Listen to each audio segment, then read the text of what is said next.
Can everybody hear me? Yes. Excellent. Hi, everyone. My name is Alana Plaus. We're so grateful that you're here with us today. Before we get started, just quickly, we do have Spanish interpretation available for anybody who needs it, both in the room or online. If you are joining us virtually, you click on the interpretation or translation button, and that should get you on the Spanish stream. And then we have in-person interpretation available if needed as well. Good afternoon, everyone. Metro Water Recovery and GBSM care deeply about your ability to understand and communicate with the program to express yourself clearly. And we have set up interpretation. If you are you are with us via Zoom, please go to the bottom right of your screen and select the little globe, the interpretation icon. Click on it and select the language of your choice. Buenas tardes a todos y bienvenidos. Metro Water Recovery y GBSM les importa mucho su habilidad de poder comunicarse en el idioma de su preferencia. Si por favor, si se nos está uniendo a través de Zoom, por favor seleccione el globito en la parte inferior derecha de su pantalla y escoja el idioma de su preferencia. And if you are in the room and prefer to listen into Spanish, we have equipment set up to my left here, and you just have to put it on and listen to the interpretation.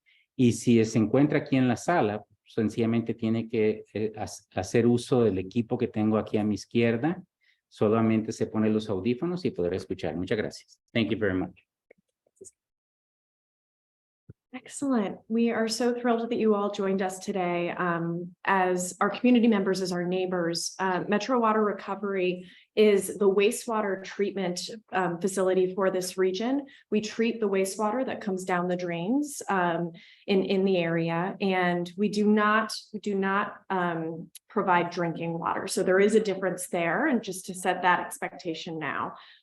Metro is incredibly dedicated to the stewardship both of the public service that it provides to you, our community members, and to the environment and the quality of the South Platte River. And we are very excited to share some of the really interesting, innovative things that Metro is doing as part of that stewardship. So that's what we're planning to discuss today, and are really interested in having a discussion with you. We'll have many opportunities for question and answers throughout the presentation. So if you need to clarify anything, or if you have any specific interests, we will do our best to answer your questions today. And if it's not within the realm of the things that we know, we will make sure that we get back to you with information. So as we begin, the purpose for our meeting today, and the reason that we are hosting this event, is so that Metro can share, again, the interesting and innovative programs and initiatives that the district is providing to the local area, but also to be able to learn from you, our neighbors, and to build a connection and a relationship between Metro Water Recovery and the folks who live around us. We are a leader in the clean water industry.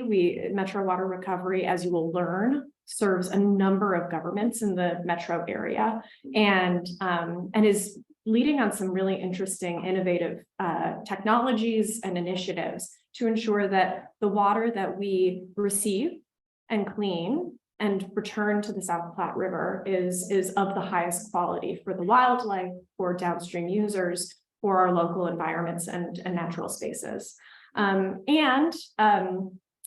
For the tour, we want to be able to show you what it is that we do every single day. We have some technological capacity available to show you that online as well, if you want to dig a little more deeply. But currently, if you are on the wait list for the tour, it seems like we're going to have some space open up and available. And so hopefully we'll be able to get you all on the tour after our presentation today. As a quick reminder, we are a secure facility. And so we will be providing you with safety jackets, and we will need to just check IDs after this presentation and as we go out on the tour. So we hope you'll be able to join us for that. Seeing it in person just provides a whole new experience to understanding what it is to treat wastewater. So without further ado, I'd love to introduce you to our experts. First and foremost, my name is Alana Plaus. I work At a firm called GBSM, we have a 15-year relationship with Metro, working on communications and public engagement. And we absolutely love these guys. Rihanna Newber is our senior communications manager at Metro Water Recovery. Dan Friedman on the far end is the interim director of technology and innovation. And Jordan Parman, right a little bit closer, is our senior water quality scientist. And then for the folks online, Ronnie Schinker, who you see on the screen, is hosting our virtual meeting.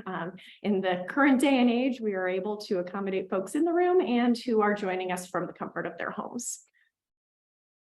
Okay. I am going to pass it over to Rihanna to provide an overview of Metro Water Recovery and the role that the district plays. Okay. Hello, everyone. Good evening. Thank you all so much for joining us. We are thrilled to have such a great showing. We know it's not easy to make it out on a Thursday. It is Thursday, right? These days. Okay, Thursday at 5 p.m. So thank you so much. Like Alana mentioned, my name is Rihanna Newber. I'm the Senior Communications Manager with our Strategy and Communications Department. I'm going to be honest, my boss is on vacation, and so you get me today. I'm going to do my best to make her proud.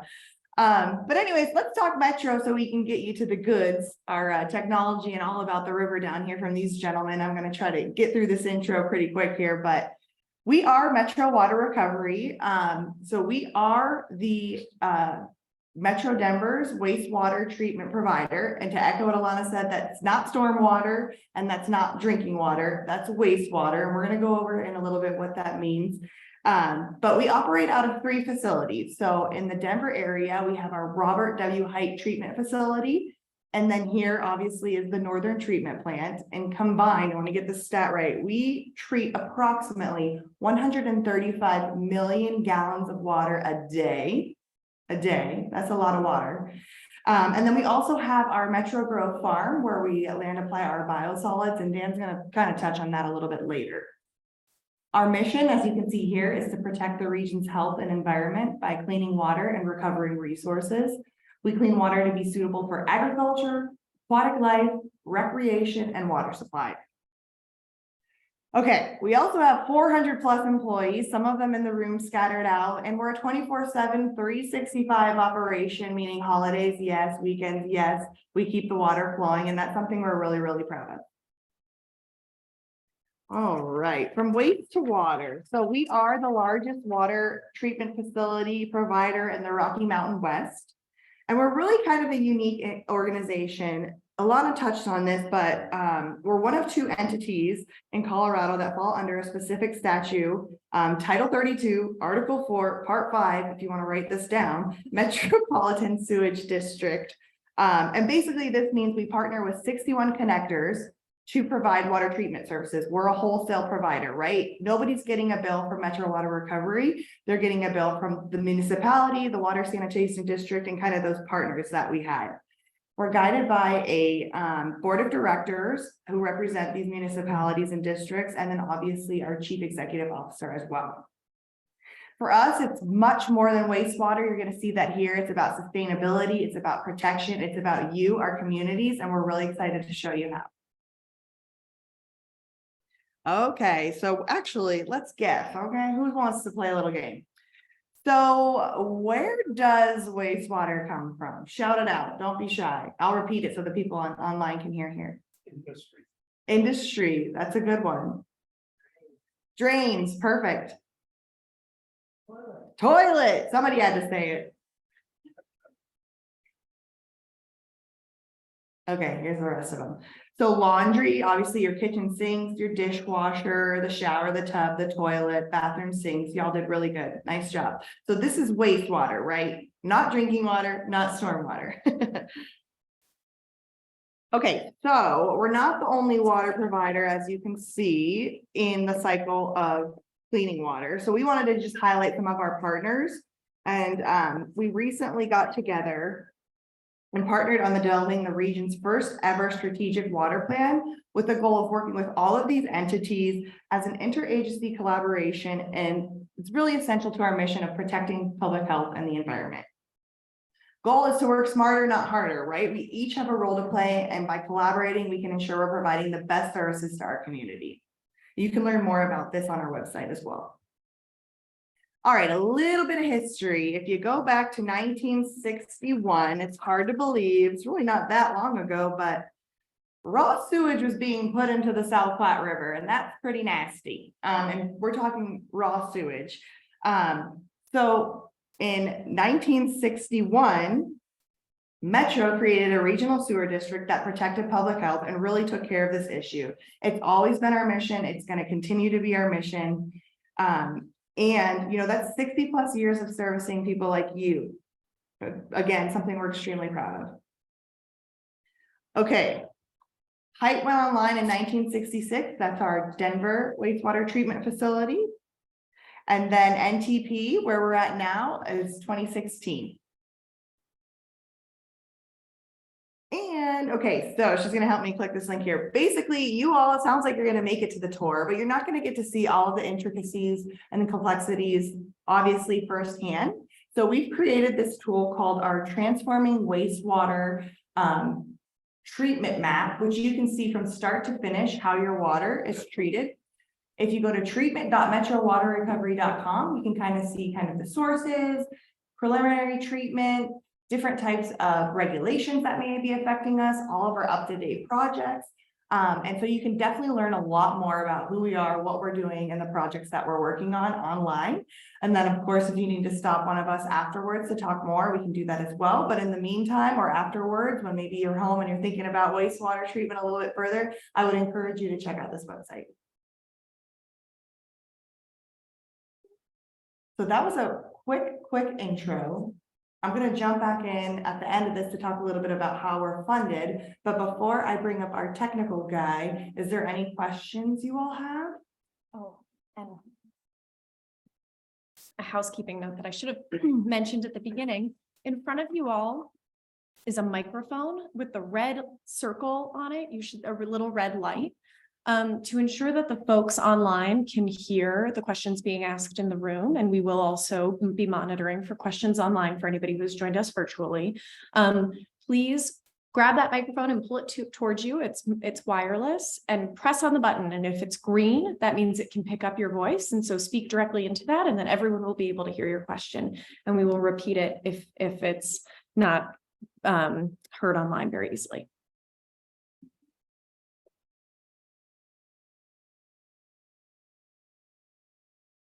Okay, thank you so much. See you again soon.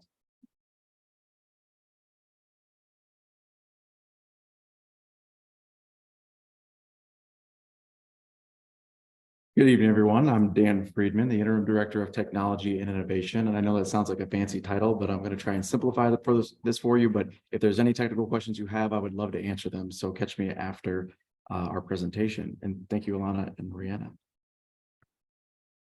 So our work and our vision, Rihanna did a great job of describing where the water comes from. She touched on mostly the residential sources.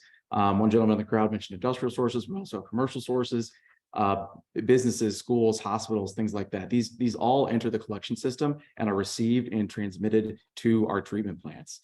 So then how do we reclaim them? Well, on the website that we just showed you, you can find a lot of detail on there about how we reclaim them. But at a very high level, we have 10 to 12 different treatment processes. And across those treatment processes, we're targeting different types of contaminants or pollutants for removal. That takes about 24 to 36 hours, depending on the time of day, the time of year, and at which treatment plant we're at, because we have two.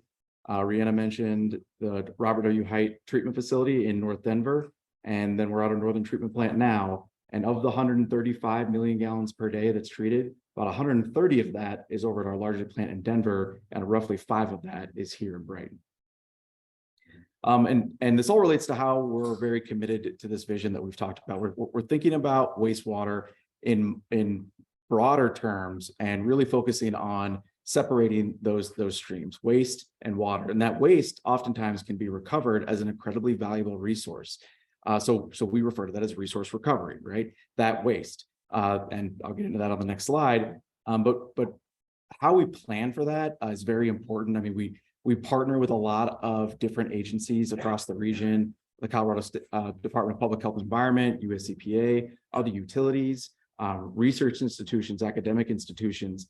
And all of that helps us better understand the challenges that we're facing regionally and helps us effectively plan for the future and monitor how our treatment process is doing and set us up for success to maintain our mission of protecting public health and the environment. So recovering water and valuable resources. So like I said, this is more than just wastewater. We're focused on water. And even though the term is wastewater, it's actually predominantly water. More than 99% of it is water. Very few elements of waste, but that waste, like I said, it is incredibly valuable. And we're trying to hone in on how we can extract that value and turn the perception away from it being this burden into these assets that have a lot of value that can benefit not only our utility, benefit the environment, and benefit the public. So what resources are we talking about besides water? We've got nutrients, and nutrients can be in the form of something like phosphorus, nitrogen, even carbon. The fertilizer, the fertilizer that is applied for agricultural uses can often be amended with some of the waste streams that are then recovered and safe for application from our treatment process. That can happen separate or with the biosolids process. So biosolids is this fancy word for all of the organic waste that we treat and recover. Once it's safe for handling and safe for application, we call that biosolids. And then energy. And you might not think that there's energy in our wastewater, but there's actually quite a lot of it. The organic waste is often made of carbon, and that carbon, if extracted, can actually be combusted to create energy. In much the same way that we extract fossil fuels from the ground, that's carbon, and there's carbon in our waste streams as well. So we're really focused on tapping into that resource. In addition to that, we have thermal energy. As you'd imagine, I'm sure you all like hot showers, right? We wash our dishes with warm water. You know, we wash our laundry with warm water, sometimes cold. But there's a lot of heat that goes into our wastewater and down our drains and into the sewers. That heat is another form of energy that we can extract to reduce the amount of energy that's required to maybe heat certain buildings or certain spaces. So that's another energy source that we're really targeting. So when we think about resource and recovery, we're trying to promote this idea of innovation, right? And we have a long history of this. We've been recovering energy and combusting it in a process called cogeneration for quite some time, since 1985, a little over 30 years. And we actually recover a lot of energy. It's about enough for 40% of the required energy for operating our facility. And that's equivalent to what you might need for about 4,000 homes, just to give you a figure that is a little bit more relatable. In addition to that, in the same process where we're recovering that gas that we use in that cogeneration process to produce energy, that's where we recover our biosolids. That biosolids is, like I said, it's safe to handle, it's safe for application, and we return it to the environment on our Metro farm. Out in Deerfield? Mhm. Out in Deerfield, we've got 52,000 acres of farmland that we own and operate. That's called our Metro farm. And about a quarter to a third of our biosolids is actually applied on our own farmland, the remainder of which we work with local farmers and agricultural operations to provide them biosolids at a very low cost, which improves the productivity of their land, and they find incredible value in that biosolids resource. So we've been doing this for quite a long time, but we're continuing to do it, focusing on ways to reduce our energy use by maybe recovering energy, and reduce our chemical use as well. So water is obviously the biggest thing that we're recovering, right? This is how we started, right? Reducing the amount of waste we're returning to the environment and returning primarily water. So reclaiming water, and at both of our plants, that water is returned to the South Platte River. And we really aim to improve the water quality of that water that's being returned to the river. And Jordan's going to get into a lot more detail on that. But just as an example, our disinfection method, right? Disinfection method is removing pathogens, viruses, bacteria, other things that can be harmful if they were to be consumed. That disinfection method was chlorine based. Chlorine you might know as like household bleach. It's very similar. We've actually moved away from that because there may have been detrimental water quality impacts. And we're using an organic product called peracetic acid. So this breaks down much more readily in the environment.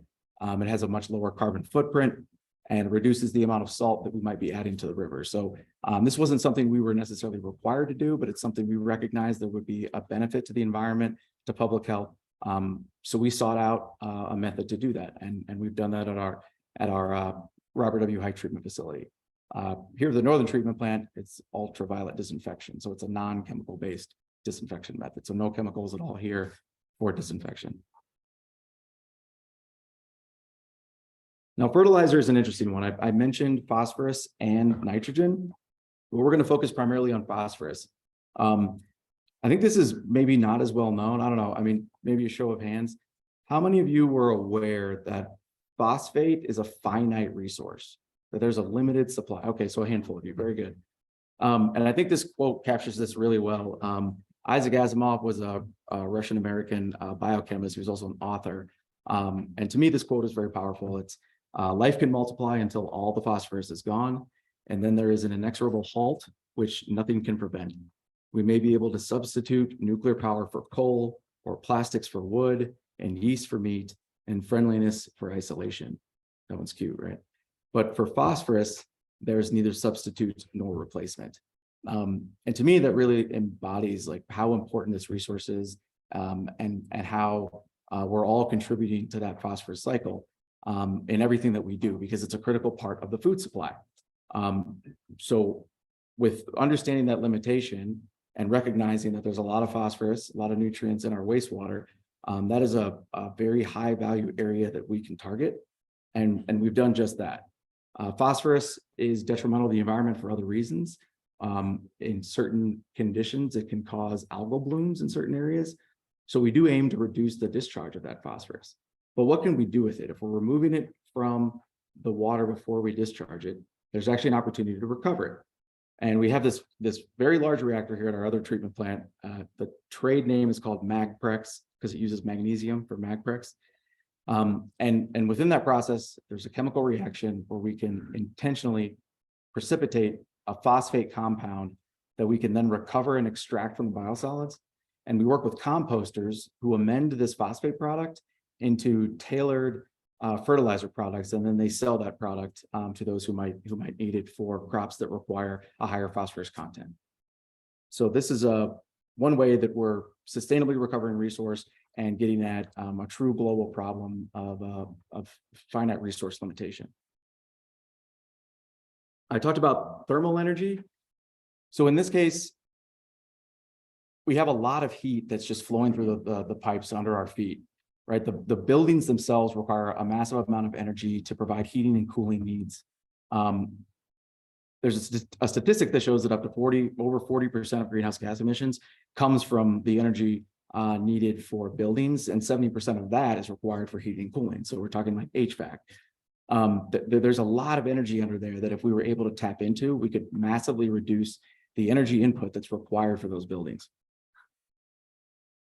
And we've partnered with the National Western Center and the City and County of Denver to implement the first and one of the largest district energy or district heating facilities in the country. What this does is actually taps into one of our sewer pipes and extracts the wastewater, but then it returns it. All it's doing is running it through a heat exchanger so we can transfer the heat into a building heating and cooling loop. And you can do that in the summertime to return the heat to the wastewater, and you can do it in the wintertime to extract the heat from the wastewater and provide heating needs. So this is something that is, I think, really cutting edge and forward thinking, and it reduces the combustion at any of these facilities that might have gas-fired air handling units. And we're actually piloting this at our other treatment plant as well to understand how there may be additional opportunities, reducing our own energy input on site. Now I'm going to turn it over to Jordan. He's going to talk to you more about the river.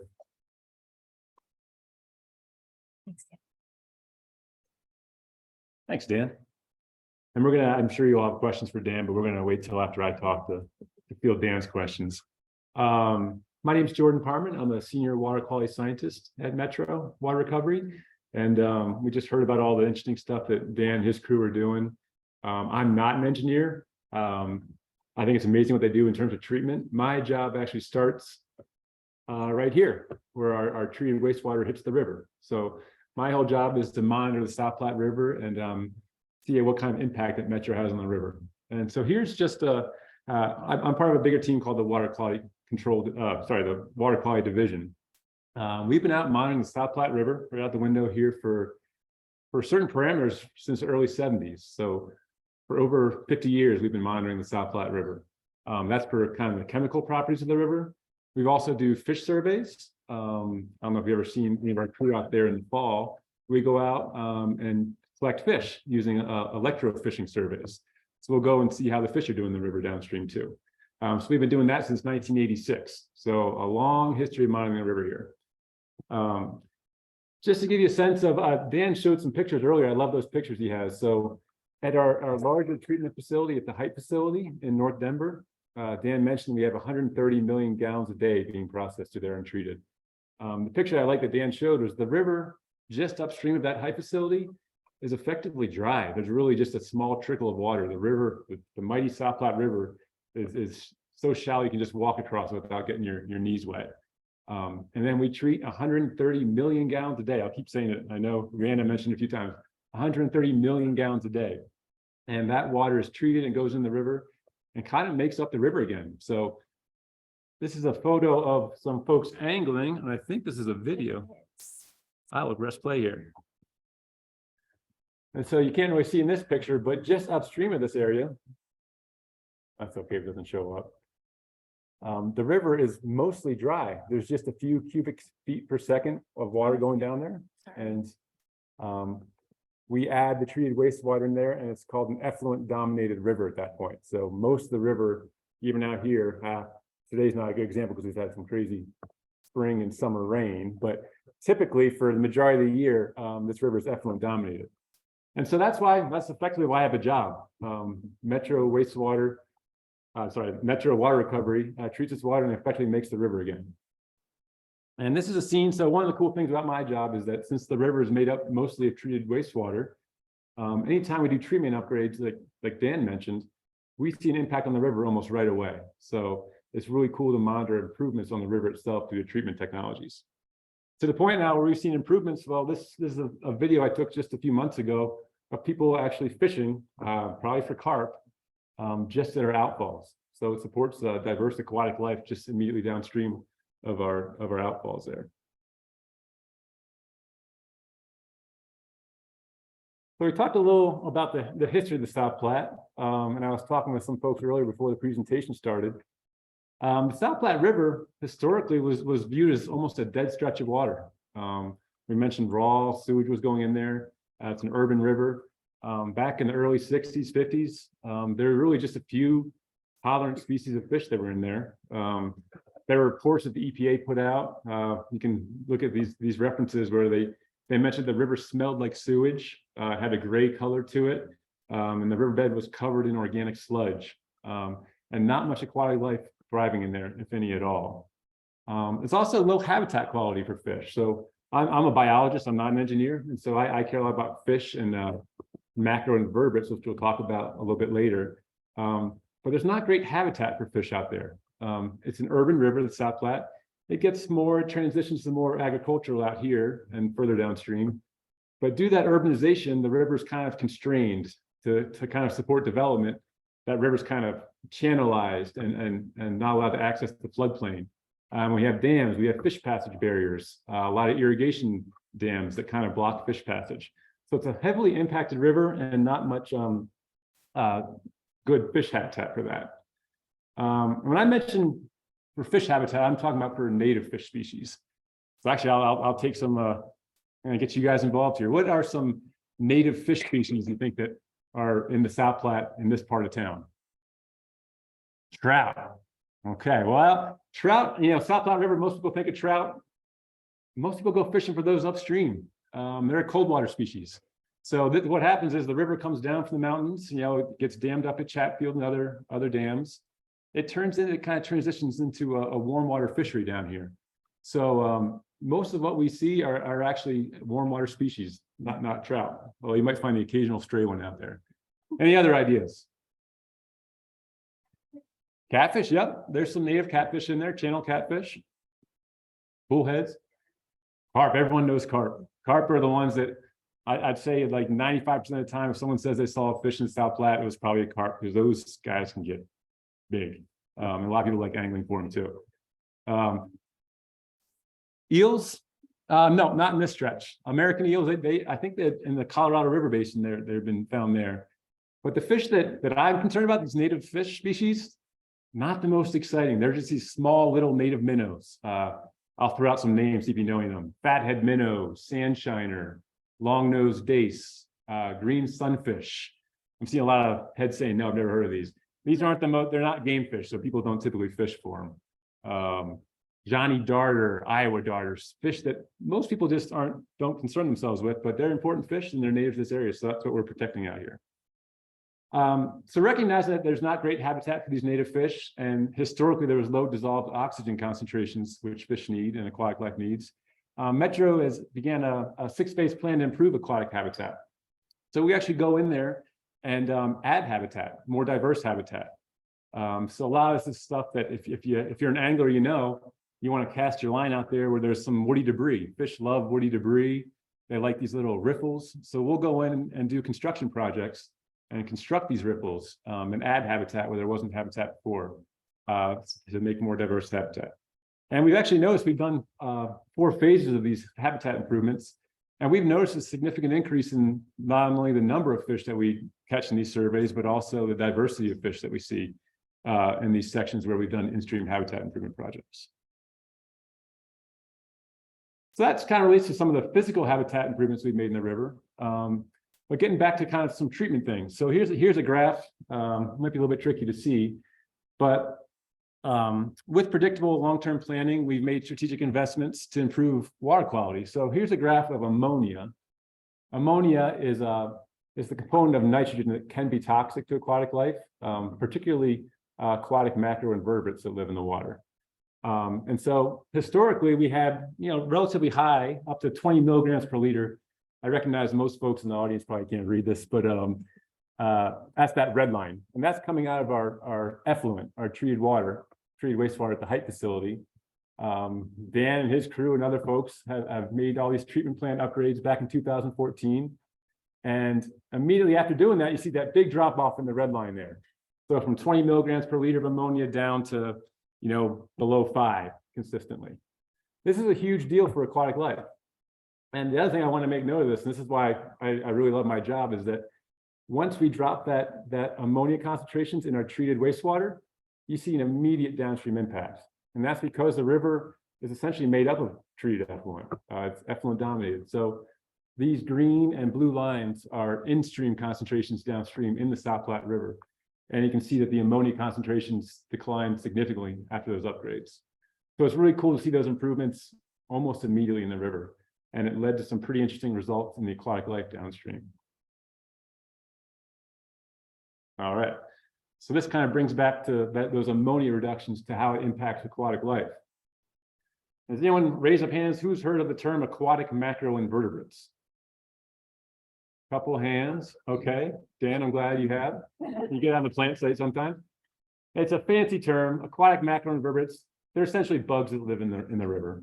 A lot of them are early stages, life stages of insects that are hatched underwater. In their larval stage, they're underwater, and a lot of them will emerge from the water and become adults flying around the air. I like looking at these almost more than fish because they're actually a really good indicator of water quality. They're what we call sensitive macroinvertebrates or bugs, and these are bugs that really can't survive in water that's heavily polluted.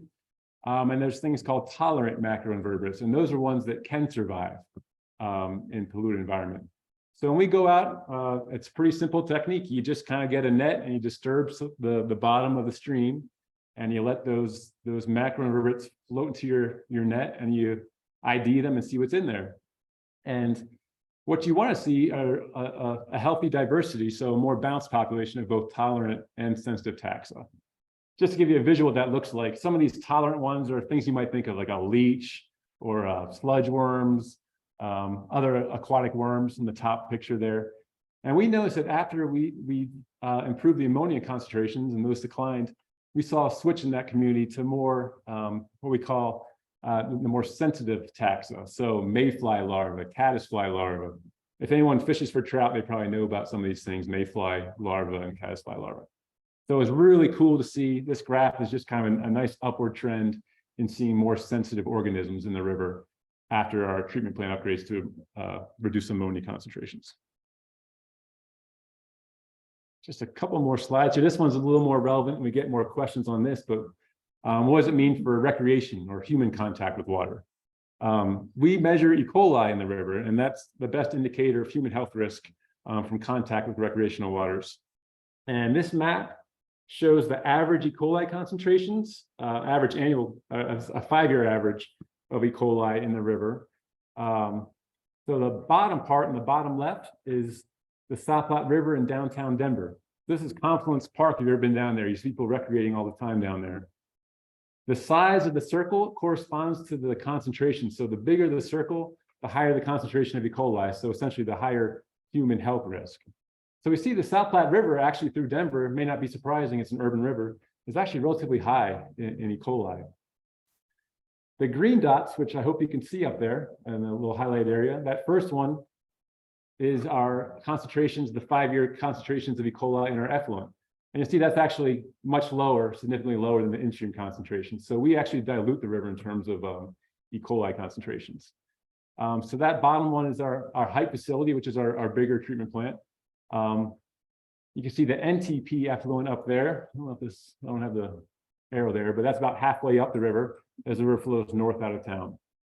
So that's kind of the important one, that it is elevated. We're actually above the standard. The state and EPA has a standard for recreational water quality, and most sites along the South Platte River are above that. So in some ways, you should avoid contact or ingesting water from the South Platte River. Okay, one more here. This is just a different way of visualizing that same graph. So going from left to right, this is the South Platte River going from downtown Denver and Confluence Park all the way out to Weld County Road 28. And you can see that the concentrations are actually highest in downtown Denver. And this is due to this E. coli is coming from various different sources. A lot of it's coming from wildlife. We mentioned that we do not treat stormwater. So stormwater, I always try to emphasize that stormwater is not treated at our facilities. That goes down those stormwater drains and goes directly to the river. So that's why we're always kind of emphasizing pick up dog waste. Some of this is dog waste. Some of it's just other bacteria that's in the watershed that gets washed down the storm drains. That's why it's so high in downtown Denver. There's a big stormwater impact there. And then it slowly declines coming out of town. And you can see the yellow bars are actually our treated effluent concentrations. And those are below that 126 colony forming units per 100 milliliter recreation standard. And we are very heavily regulated for E. coli concentrations. We have to meet very strict permit limits. That's why we're consistently below that line. But I highlight that just to show that some things are actually, we've seen vast improvements in the river, thinking mostly of nutrients. Dan mentioned phosphorus, but also nitrogen. We can do a lot to reduce nitrogen and phosphorus concentrations through treatment technology, but other water quality issues are a little more tricky. Some of these things that don't have a direct source coming out of a pipe, we call these non-point sources of pollution, things that go down storm drains. And those ones are a bit more of a challenge to address. So we do that more through public education. And I think that's all I had for you. Happy to take questions for me or for Dan.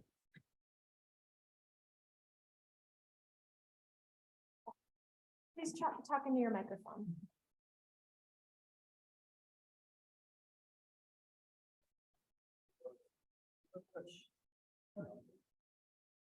I'm just wondering how you test for E. coli or coronavirus in wastewater. Please repeat the question. Okay. So the question was, if you couldn't hear it online here, how do we test for E. coli, or you said coronavirus was the other one? Yeah. So for E. coli, it's a relatively simple test. It's been done for ages. We go out, we have a sample bottle. So we have a team that goes out along the river twice a month, and we collect a water sample, pour it in a bottle, bring it back to the lab.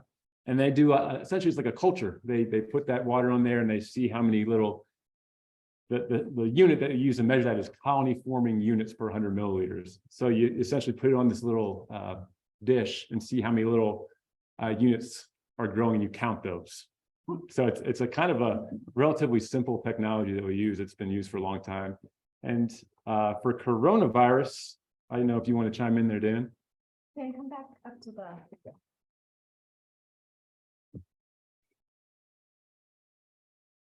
Yeah, I'm not an expert in analytical methods, but I can tell you that there's a viral indicator that we use to monitor coronavirus. We do that not at this facility, but at our larger facility in Denver, where you might expect to find that in higher concentrations.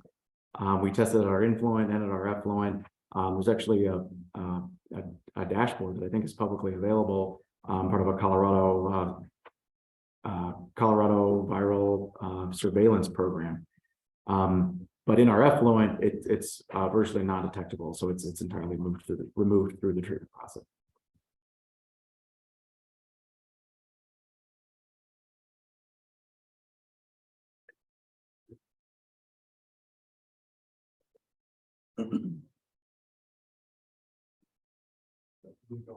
Okay, or please. A lot of bad actors, Flat River. Further down. Oh, that's me. Oh, look, right, that picture on the right, Sandy Creek comes into the Flat River there. And Sandy Creek is where Suncor, that lake is polluted for life. That's an EPA cleanup site waiting to happen. And I don't know, 10 years ago, it started leaking again into there. I remember riding my bike, the river smelled like kerosene. The river smelled like kerosene. What, you guys doing some really great things.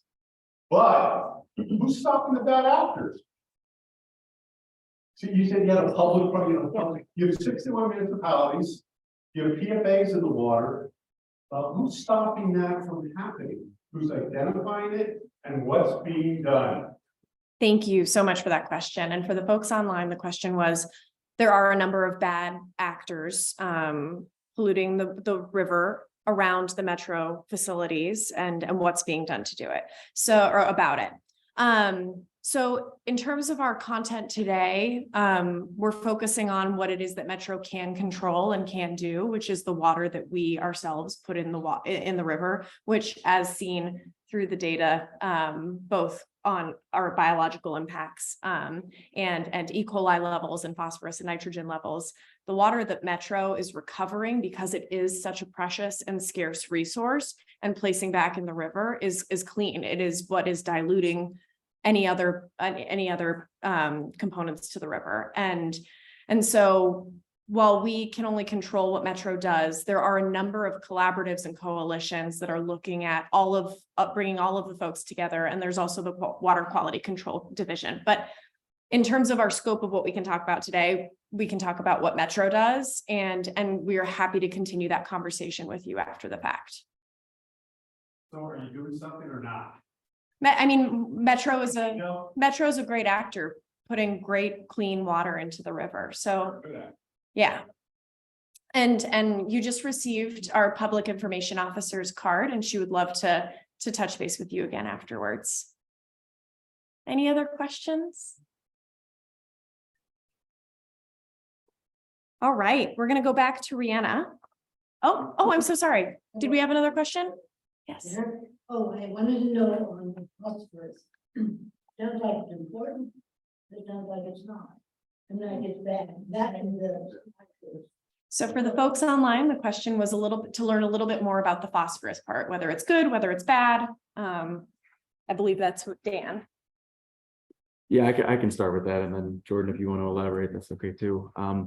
So yeah, I can understand why that might be a little bit confusing. It's bad in terms of water quality, so we want to keep it out of the river, but it's good in terms of the food supply, and as a resource that we can combine with other fertilizers to return it to the soil in a controlled manner. Then it's very good, and in fact vital to the food supply. Does that answer your question? Very good. I think we have a few more. Yeah. I have a question. What is the source of the wastewater that comes into this facility? Where does the water come from? That's a good question. So This facility is currently receiving flows from mostly from the city of Brighton and some of the surrounding areas. There is some that comes in from Thornton, west of here, and maybe a small contribution system from Adams County And Fort Lupton. and Fort Lupton. Okay, currently Fort Lupton. Okay. Yes. And then I believe, sir, you had a question. Majority's resident. For Jordan. Are you using other indicator species beyond the ones you mentioned, such as plants or some of the vertebrates and avians? Do you want to repeat the question? There are sensitive species in all of those areas that are very good indicators of pollution. Yeah, so for those that couldn't hear the question is, are we using other indicator taxa for determining water quality? If that sums it up properly. So our biological monitoring program focuses on fish and macroinvertebrates. So those are the ones that we impact the most in terms of, you know, water recovery. So for the macroinvertebrates, I wish I had more time to touch on it, but there's tons of metrics that we look at. And one is simply a diversity number, you know, how many different taxa you have in there. Other ones are looking at the tolerance index. So how tolerant are those taxa? For the fish, that one's a little fuzzier. So we use macroinvertebrates the most because they're kind of more sensitive to pollution, and they can't move away from pollution as quickly, and they have a very quick life stage, and they're really easy to collect.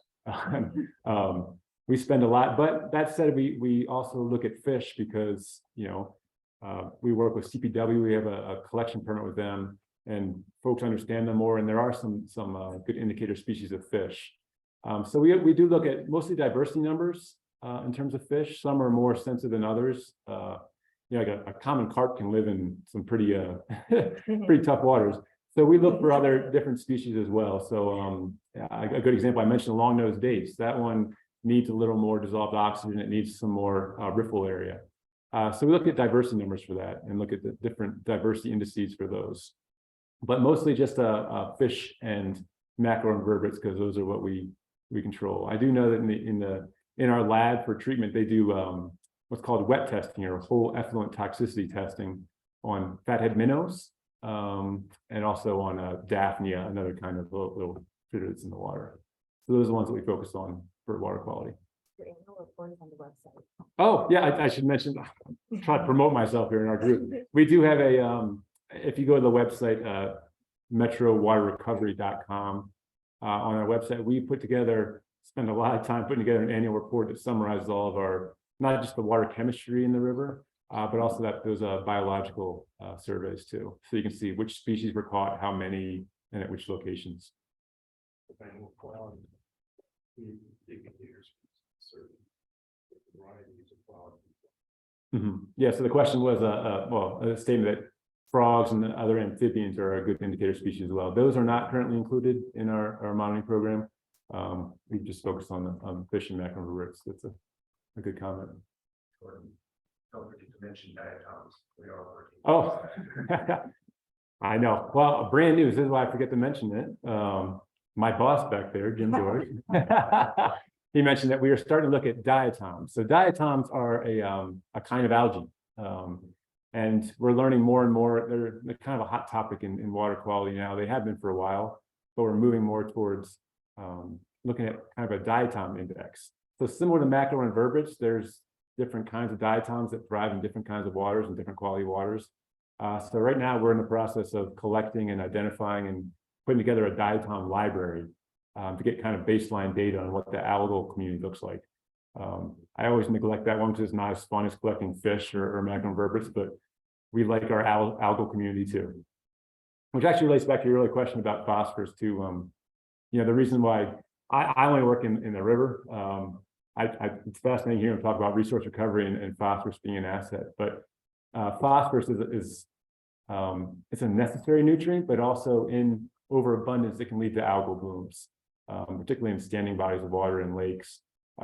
If you have excessive phosphorus in particular, that can lead to algal blooms, which can then kind of alter the pH and lower dissolved oxygens concentrations. So that's why we're trying to lower our phosphorus as much as possible. Good question. I wanna know where the water treatment plant is for Denver. Drinking water treatment or wastewater treatment? Mhm. So Metro Water Recovery's facility in Denver is actually in North Denver near 58th and York. It's in adjacent to the Globeville neighborhood, Elyria Swansea neighborhood. Mhm. We're gonna pull up a map for you.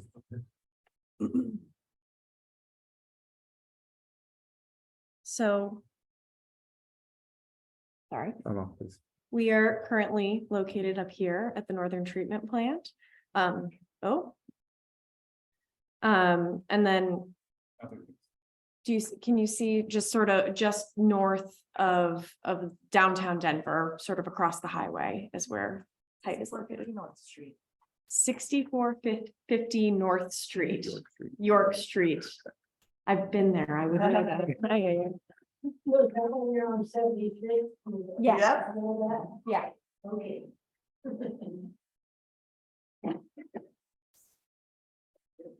Do we have any other questions? We're so excited to have such an engaged group, so thank you. Yes, please.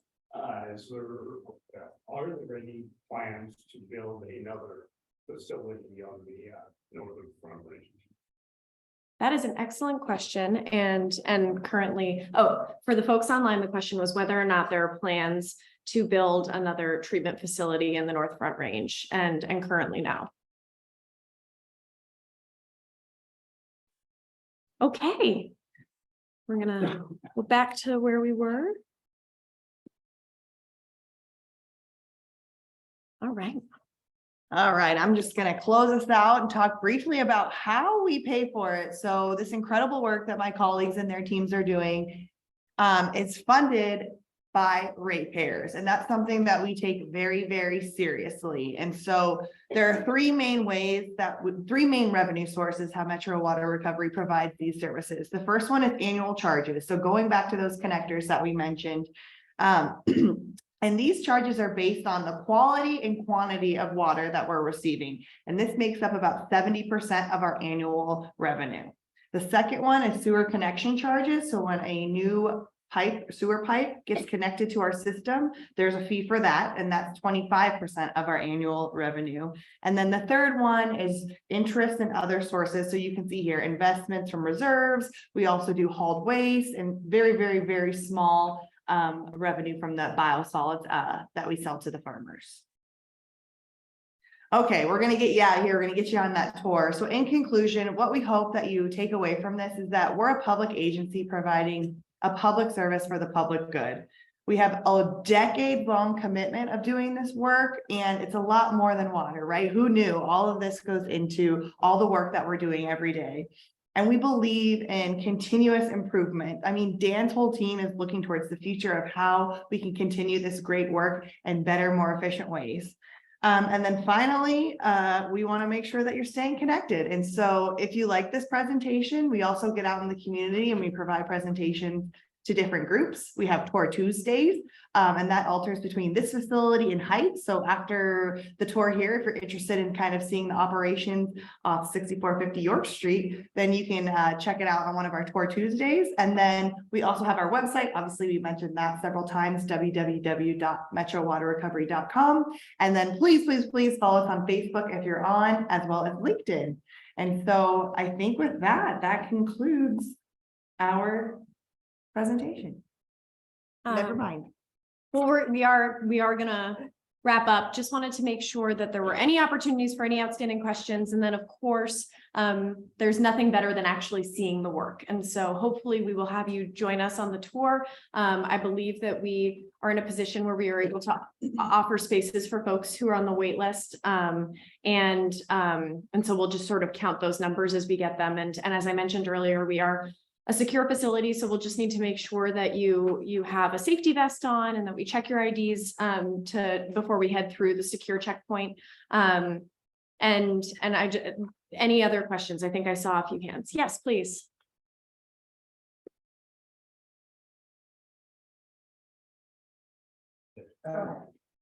what is your capability for expansion of this plant? I imagine they project or plan for that when they built it. Thank you for the question. For folks online and for anybody in the room who could not hear, the question was, what are the plans for expansion of the Northern Treatment Plant as we think through projections? And Dan's gonna answer that. So, great question, sir. The plant was designed with expansion in mind. It was kind of like a phased approach. So there is a lot of space available for additional infrastructure. And if you go on the tour, you'll actually see that the site at which this facility is located is quite large. There's a lot of open spaces. Those open spaces that you'll see are dedicated for that expansion in the future. When that's going to happen, we don't exactly know. A lot of that depends on the development patterns in the region, but the space is available if and when we should need it. Have room now currently. Somewhere. Yeah, and like I said earlier, we treat about 5-6 million gallons per day at this facility. It's rated for 28.8, so that's about 23 million gallon per day difference. So we have a lot more room with just the existing infrastructure that's currently here to take on additional flow. So there's a lot of room there. Yes. Yep, please go ahead. Apologies, we'll repeat the question. The microphones aren't working. It's kind of split between both of these gentlemen. Dealing with the pharmaceuticals that are in the water, and a lot of those are difficult to remove. And then the other is the growing concern about microplastic. Thank you. So the question there was removing pharmaceuticals from the water and Metro's approach to that and microplastics. So whoever. So Jordan may be able to speak to this from a water quality standpoint in the river. However, yeah, those are recognized concerns. There was a lot of discussion around regulations, primarily in the drinking water industry and water reuse. For us, those regulations aren't necessarily imposed on wastewater facilities, but we still monitor that. I mean, these are things we track for. We understand how to treat them in many cases, maybe not all, but they are things that we're paying close attention to and trying to understand the risks there. Yeah, I don't have much to add to what Dan mentioned. I will say that we collaborate. We don't have the capacity to analyze for a lot of those, what we call emerging contaminants in our lab that we have, but we do collaborate with EPA and some other academic institutions in monitoring that upstream and downstream. Great. All right, for the sake of time, because we understand that it's your Thursday evening and we want to make sure that we're able to get you out on the tour. We're going to pause the questions there, but we will have the ability to continue to answer questions and have a more informal dialogue while we're on the tour. We just wanted, first of all, to thank you all for joining us tonight. This is really exciting for us. We want to get to know our neighbors. We want to hear from you. We want to engage with you. We want to share what we do with you. And I find a lot of hope and excitement in learning more about this work, because as we know, water is a precious and scarce resource, and the work that Metro Water Recovery is doing, not only in ensuring that the water that goes into the South Platte from our facilities and from your homes and businesses is responsible, is clean, is sanitized, and also with the exciting work being done on the energy side by Metro's initiatives. So with that, we are going to get everybody ready to go on tour. But as Rihanna mentioned, please feel free to stay in touch with us. We want to continue to answer your questions and engage with you. But if you wouldn't mind following Kelly, who's going to be waving at the back doors for you. There she is. And then for the folks online, thank you for joining us, and we look forward to continuing to engage with you. Thank you, everyone. Thank you.